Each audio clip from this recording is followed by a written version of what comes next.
Britain के सफल दौरे के बाद मालदीव पहुंचे प्रधानमंत्री नरेंद्र मोदी का भव्य स्वागत। राष्ट्रपति मुइज़ू ने की अगवानी। आज दोनों नेताओं में द्विपक्षीय संबंधों पर होगी बातचीत। पंजाब में बनेगा यूनिफाइड बिल्डिंग बायलॉज, नक्शे पास करवाने में नहीं आएगी कोई रुकावट।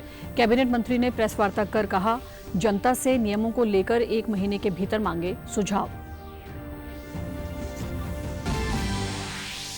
और पंजाब सरकार ने मेडिकल व डेंटल इंटर्नों और रेजिडेंट के मान भत्ते में की बढ़ोतरी। वित्त मंत्री हरपाल सिंह चीमा ने कहा, सालाना 33 करोड़ रुपए से ज्यादा का होगा भुगतान। नमस्कार, चंडीगढ़ से आपका स्वागत है। मैं हूं भानुप्रिया। अब समाचार विस्तार से। ब्रिटेन की सफल यात्रा के बाद प्रधानमंत्री नरेंद्र मोदी आज मालदीव पहुंच गए, जहां राजधानी माले में मालदीव के राष्ट्रपति मोहम्मद मुइज़ू ने उनका पारंपरिक अंदाज में स्वागत किया। मालदीव के राष्ट्रपति मोहम्मद मुइज़ू के निमंत्रण पर प्रधानमंत्री का ये 2 दिवसीय राजकीय दौरा है। ये मालदीव की पीएम की तीसरी यात्रा है। प्रधानमंत्री मोदी और मोहम्मद मुइज़ू की आज मुलाकात होगी। इस दौरान दोनों नेताओं के बीच देशों के संबंधों पर चर्चा होनी है। इसके बाद कई महत्वपूर्ण समझौतों पर हस्ताक्षर भी होंगे। इससे पहले कल भारत और ब्रिटेन ने व्यापक आर्थिक और मुक्त व्यापार समझौते पर हस्ताक्षर किए। प्रधानमंत्री नरेंद्र मोदी और ब्रिटेन के उनके समकक्ष कीर स्टारमर की मुलाकात के बाद कहा कि ये दिन दोनों देशों के द्विपक्षीय संबंधों के लिए ऐतिहासिक है। मात्र आर्थिक साझेदारी नहीं, बल्कि साझा समृद्धि की योजना है। एक और भारतीय textile, footwear, gems and jewellery, sea food और इंजीनियरिंग गुड्स को यूके में बेहतर मार्केट एक्सेस मिलेगा। भारत के एग्रीकल्चर प्रोड्यूस और प्रोसेस्ड फूड इंडस्ट्री के लिए यूके की मार्केट में नए अवसर बनेंगे। दोनों नेताओं ने मजबूत द्विपक्षीय रिश्तों की प्रतिबद्धता दोहराई। रणनीतिक साझेदारी को नई गति और ऊर्जा देने के लिए विजन 2035 पर भी सहमति बनी।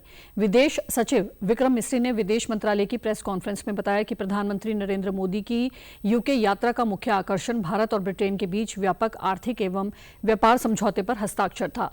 ये ऐतिहासिक समझौता प्रमुख क्षेत्रों में टैरिफ कम करके दोनों देशों के बीच व्यापार, निवेश और आर्थिक सहयोग को बढ़ाना है। ये नवाचार और प्रौद्योगिकी सहयोग को भी मजबूत करेगा। दोनों पक्ष दोहरे योगदान सम्मेलन यानी डीसीसी पर बातचीत करने के लिए भी सहमत हुए हैं, जो कि एफटीए के साथ लागू होगा। यह समारोह केंद्रीय वाणिज्य मंत्री पीयूष गोयल और यूके के व्यापार और वाणिज्य राज्य मंत्री जोनाथन रेनॉल्ड्स की उपस्थिति में आयोजित हुआ। Prime Minister Modi and Prime Minister Starmer oversaw of the historic India-UK comprehensive economic and trade agreement between the Commerce and Industries Minister Shri Piyush Goyal and the UK Secretary of State for Business and Trade Mr. Jonathan Reynolds. Punjab भवन में कल press वार्ता को संबोधित करते हुए आवास निर्माण और शहरी विकास मंत्री हरदीप सिंह मुंडिया ने बताया कि अब पंजाब में नक्शे पास करवाने में कोई रुकावट नहीं होगी।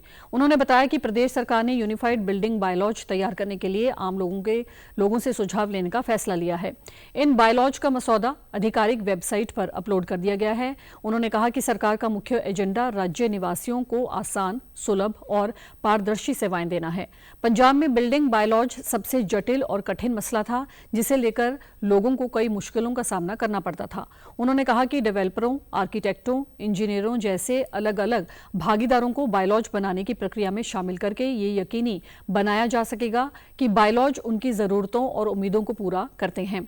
उन्होंने कहा कि बिल्डिंग बायलॉज लागू करने के बाद पंजाब देश का पहला ऐसा राज्य बनेगा जहां सरल बायलॉज होंगे, कारोबार करना आसान होगा, सतत शहरीकरण को बढ़ावा मिलेगा और पारदर्शिता को सुनिश्चित किया जाएगा।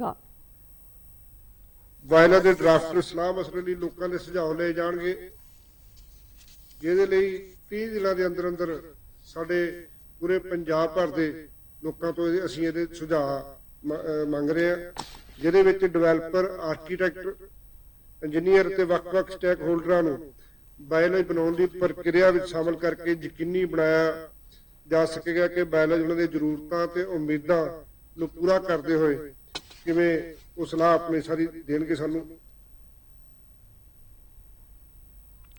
पंजाब भाजपा के कार्यकारी प्रधान अश्वनी शर्मा द्वारा पद संभालने के बाद लुधियाना के गुरु नानक भवन में पार्टी वर्करों के साथ एक बैठक की गई। उन्होंने आगामी विधानसभा चुनाव के लिए कमर कसने के लिए वर्करों को प्रोत्साहन दिया। पत्रकारों से बातचीत करते हुए उन्होंने राज्य सरकार को निशाने पर लिया और चुनाव के दौरान किए गए वायदों को पूरा न करने का आरोप लगाया। उन्होंने लैंड पुलिंग नीति के मामले में भी राज्य सरकार को घेरा। उन्होंने स्पष्ट किया कि भाजपा आगामी विधानसभा चुनाव राज्य की सभी 117 सीटों पर लड़ेगी, जिसके लिए पार्टी नेताओं और वर्करों को तैयार रहने के लिए कहा गया है। पार्टी के राज्य प्रधान सुनील जाखड़ द्वारा अकाली दल के साथ गठजोड़ संबंधी पूछे गए सवाल का जवाब देते हुए अश्वनी शर्मा ने कहा कि जाखड़ की निजी राय है, न कि पार्टी का फैसला है।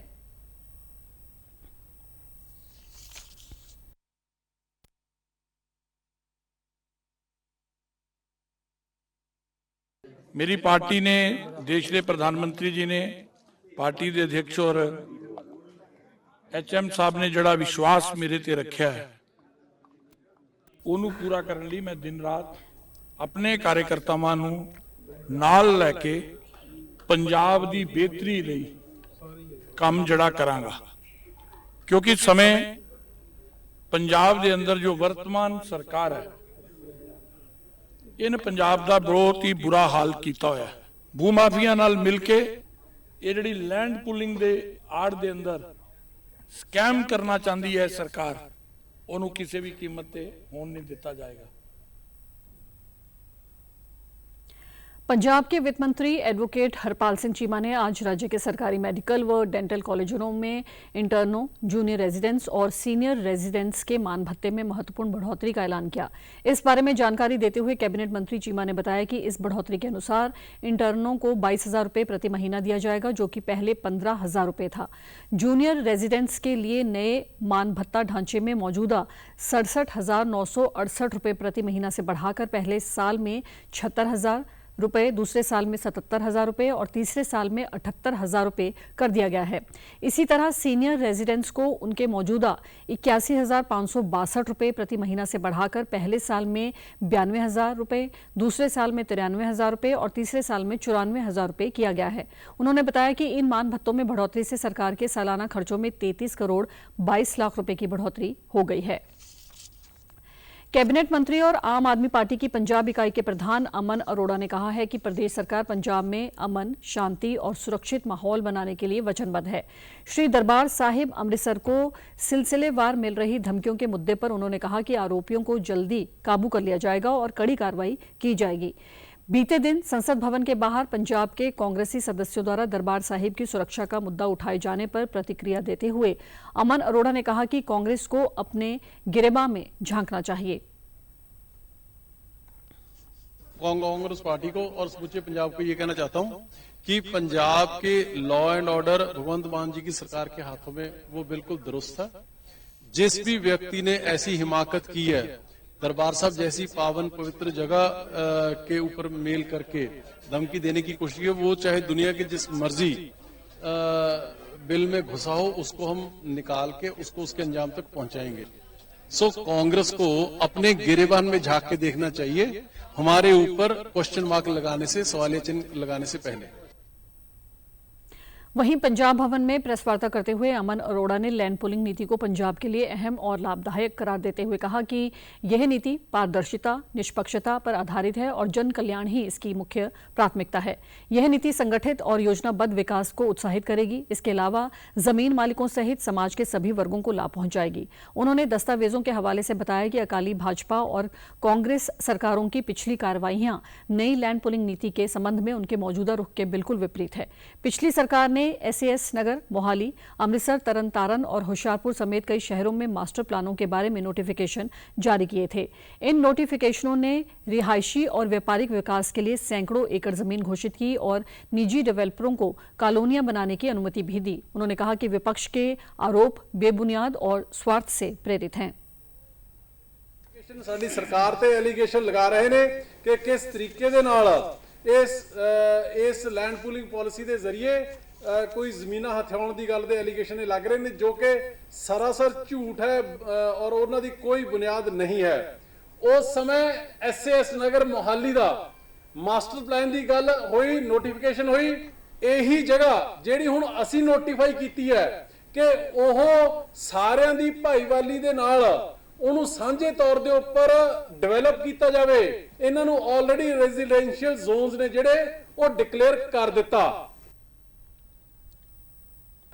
पंजाब के कई जिलों में धान में बौना वायरस का मामला सामने आया है। किसानों के मुताबिक धान में पौधों की बढ़ोतरी रुक गई है और लंबाई कम हो गई है। खेती विशेषज्ञों का कहना है कि ऐसा डवार्फ वायरस के कारण हुआ है। इससे फसल की पैदावार पर भी असर पड़ता है। कई जिलों में किसानों को दोबारा धान लगाना पड़ा है। इस वायरस का असर फसल पर मोहाली, पटियाला, फतेहगढ़ साहिब, नवांशहर, रोपड़ और संगरूर में पड़ रहा है। इस वायरस ने धान की PR 131 किस्म को ज्यादा प्रभावित किया है। कृषि विशेषज्ञों का कहना है कि ये वायरस बहुत कम रकबे तक सीमित है। कृषि मंत्री गुरमीत सिंह हुड्डा ने कहा कि विभाग स्थिति की पूरी तरह निगरानी कर रहा है और पंजाब एग्रीकल्चर यूनिवर्सिटी के विशेषज्ञों को प्रभावित क्षेत्रों का दौरा करने की हिदायत दी गई है। उन्होंने बताया कि कई जिलों में फसल के नमूने एकत्रित किए गए हैं, जिनकी जांच की जा रही है। अमृतसर कमिश्नरेट पुलिस ने गैंगस्टरों के साथ हुए एक मुकाबले में एक गैंगस्टर को जख्मी कर दिया, जबकि 4 अन्य को गिरफ्तार कर लिया गया है। अमृतसर के पुलिस कमिश्नर गुरप्रीत सिंह भुल्लर ने बताया कि 21 जुलाई को सदर थाने में इस गैंग के सदस्यों के विरुद्ध मामला दर्ज किया गया था। इन सदस्यों ने एक व्यापारी से फिरौती वसूलने के लिए उसकी बिल्डिंग पर गोली चलाई थी। गैंग के सदस्यों ने इस संबंध में एक वीडियो बना के व्यापारी को धमकियां दी। उन्होंने बताया कि इस मामले में पुलिस ने 4 दोषियों को गिरफ्तार किया है। इससे पहले जब इनमें से 2 दोषियों को पकड़ने के लिए पुलिस कंपनी बाग के समीप पहुंची तो उन्होंने पुलिस मुलाजिमों से हथियार छीनने की कोशिश की, जिस पर सहायक सब इंस्पेक्टर बलविंदर सिंह ने आत्मरक्षा में गोली चलाई, जिसके परिणाम स्वरूप एक दोषी जख्मी हो गया। पुलिस ने दोनों दोषियों हरप्रीत सिंह उर्फ हैप्पी और सिमरत पाल को काबू कर लिया। भुल्लर ने बताया कि ये गैंग विदेशी मुल्क में बैठे सुखदेव सिंह के साथ संबंधित है और वह ई-कॉलों के जरिए फिरौती की मांग कर रहा था।